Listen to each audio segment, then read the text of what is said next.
Butterflies, bunnies, and a briar patch. Blueberry jam for your sandwich in the town of Sandwich on Cape Cod. This enclave of sweetness is the Thornton Burgess Society and the Greenbrier Nature Center and Jam Kitchen. Emily Pierce manages the Jam Kitchen and all the seasonal fruit that comes through here. This kitchen was founded in 1903, which makes us the longest continually running commercial jam kitchen in the country. The center honors Burgess, a naturalist and prolific children's book author, and his friend Ida Putnam, a jam and jelly making wizard. All of this was founded by Ida. In 1915, she got a loan from her uncle and installed these 21 burners. I think what makes her jams amazing is the simplicity of the fruit flavor that comes through. There's not a lot of jazz around it. It is just highlighting what's best about the fruit right now.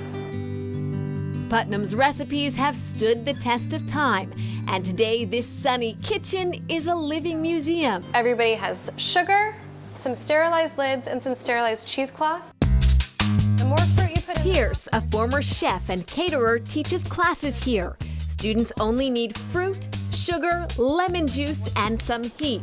Jams and jellies take several hours to make. Jelly is fruit juice and sugar. It's generally clear, and jam is bits of fruit with the sugar. Jelly tends to have a higher sugar content as well. I would say jelly is much more finicky. Jam is more forgiving. You can mix all sorts of fruit as long as you have the right ratios. You can be super creative. Over here, we've got some plums and a little cardamom for our plum cardamom jam. Here we have some lemon verbena and blueberry. In our recipes, you need to have about 2.5 pounds of fruit. It's good to have fruit that has some good amount of pectin in it. That's the natural substance in the fruit that helps the jam set up. We don't add any additional pectin to our jams here. This small class of friends and family keep watch over their bubbling kettles.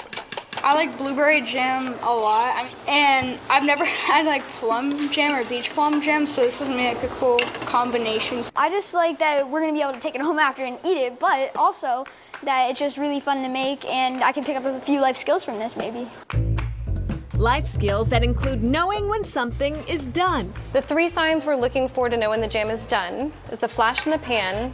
Another is called sheeting. That's when you get a little bit of the liquid and we see that it sets up and falls off in a big sheet instead of like a plum soup. And then the final thing that's actually listening to the jam. So the bubbles earlier had a quick pop, pop, pop, pop, pop, but now they're hold their shape. It looks almost like a heartbeat and it goes blub, blub, blub.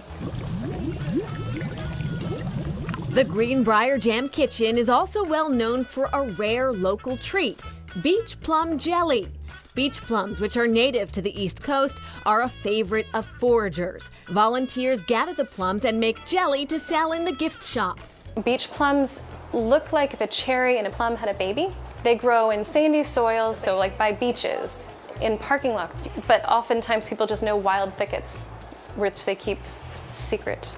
That's okay with this class, busy with their freshly made plum and blueberry jam. It's a good experience. You can learn some stuff about cooking. It's really fun, and it's really cool that you could like buy this at a store or make it. Safe to say that Ida Putnam and Thornton Burgess would agree. He actually said, the quote is, "'Tis a wonderful thing to sweeten the world, which is in a jam and needs preserving." Beach plum season is coming up. They are ripe from late August to early September.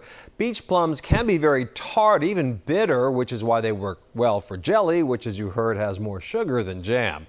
If you decide to go foraging for beach plums, though, be careful. They often grow along the shoreline in areas that have a lot of ticks and poison ivy. Coming up, tending a 300-year-old family farm.